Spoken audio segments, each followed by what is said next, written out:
दोस्तों बात करेंगे पीडब्ल्यूडी विभाग भर्ती 2025 के बारे में। सीपीडब्ल्यूडी यानी कि सेंट्रलाइज्ड पब्लिक वर्क डिपार्टमेंट, जिसको आप पीडब्ल्यूडी विभाग भी कहते हैं, उसमें ये वैकेंसी निकली हुई है। नोटिफिकेशन रिलीज कर दिया गया है, जिसका यहाँ पे पूरा डिटेल डिस्कशन करेंगे। कुछ एक यहाँ पे इसमें अलग से नोट दिया गया है, इसके अलावा कुछ एक चेंजेस भी किए गए हैं पिछली वैकेंसी से। इस बार यहाँ पे सिलेक्शन होने के चांसेस ज़्यादा बढ़ जाते हैं, क्योंकि यहाँ पे जो वैकेंसी है बढ़ा दी गई है। 8000 से ज़्यादा पदों पर इस बार वैकेंसी निकली है। साथ ही साथ यहाँ पे ये सीधी भर्ती होने वाली है, सिंगल पेपर होना है, लेकिन यहाँ पे इस बार थोड़ा बहुत चेंजेस किया गया है इसके सिलेक्शन प्रोसेस में। चलिए दोस्तों बात कर लेते हैं यहाँ पे डिटेल में। सीपीडब्ल्यूडी यानी कि सेंट्रल पब्लिक वर्क डिपार्टमेंट, ये है पीडब्ल्यूडी वाली वैकेंसी है।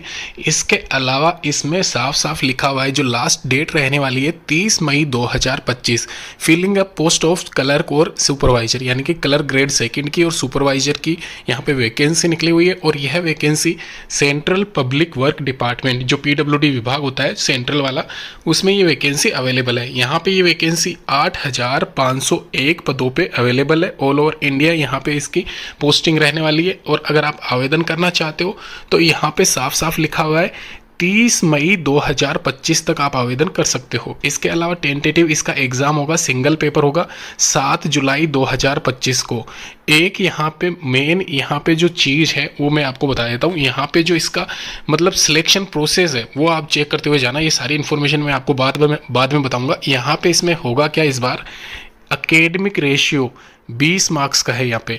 यानी कि एक बार वापस से स्क्रॉल कर लेता हूँ मैं। इसमें जो क्वालिफिकेशन रखी गई है क्लर्क ग्रेड सेकंड और सुपरवाइजर पोस्ट के लिए, तो 12th क्लास पास आपको क्लर्क में चाहिए, ग्रेजुएशन में आपको यहाँ पे सुपरवाइजर पोस्ट के लिए आवेदन कर सकते हो। तो ये यहाँ पे क्वालिफिकेशन आपको समझ में आ गई। 18 से 40 साल के बीच में हो। 8501 वैकेंसीज है क्लर्क के लिए 12वीं क्लास और यहाँ पे ग्रेजुएशन सुपरवाइजर पोस्ट के लिए। अभी यहाँ पे सिलेक्शन कैसे होगा आपका वो आप देखते हुए जाना, क्योंकि यही मेन इंपॉर्टेंट चीज़ है। यहाँ पे एकेडमिक रेशियो, जो एकेडमिक आपने जो 12th क्लास में पास मतलब 12th क्लास में अर्जित किए हैं, यानी कि अगर आप क्लर्क के लिए आवेदन कर रहे हो तो यहाँ पे एकेडमिक 100 में से अगर 60 नंबर आपने लेके आए हो या 70% आपके है 12th क्लास में, तो उसके अकॉर्डिंग 20 मार्क्स के आधार पर आपके नंबर तय किए जाएंगे। यानी कि 20 मार्क्स के हिसाब से 14 नंबर होते हैं अगर आपके 70% बने हुए हैं तो 14 नंबर तो यहाँ से हो गए आपके 20 मार्क्स में से। इसके अलावा EWS SC ST OBC backward category है तो 5 नंबर उनके जुड़ जाएंगे। हैंडीकैप्ड है, BPL फैमिली है तो 5 नंबर वो जुड़ेंगे। इसके अलावा लास्ट में यहाँ पे जो एग्जामिनेशन होगा वो 70 मार्क्स के आधार पर आपका होगा और उसमें आपके जो नंबर आते हैं वो इनमें ऐड हो जाएंगे। तो उस आधार पर आपका फिर फाइनल मेरिट लिस्ट निकल के आएगा। फिजिकल टेस्ट नहीं है ये रिटन टेस्ट है। इसको यहाँ पे थोड़ा करेक्शन कर लेना। तो ये एक तरीके से ये स्कीम रहने वाली है इस बार।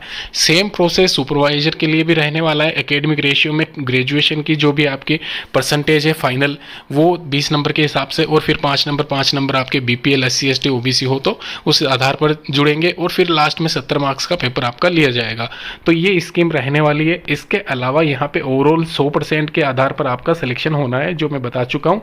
रिलैक्सेशन यहाँ पे एज में 18 से 40 साल में 3 साल की और 5 साल की OBC और SC ST को छूट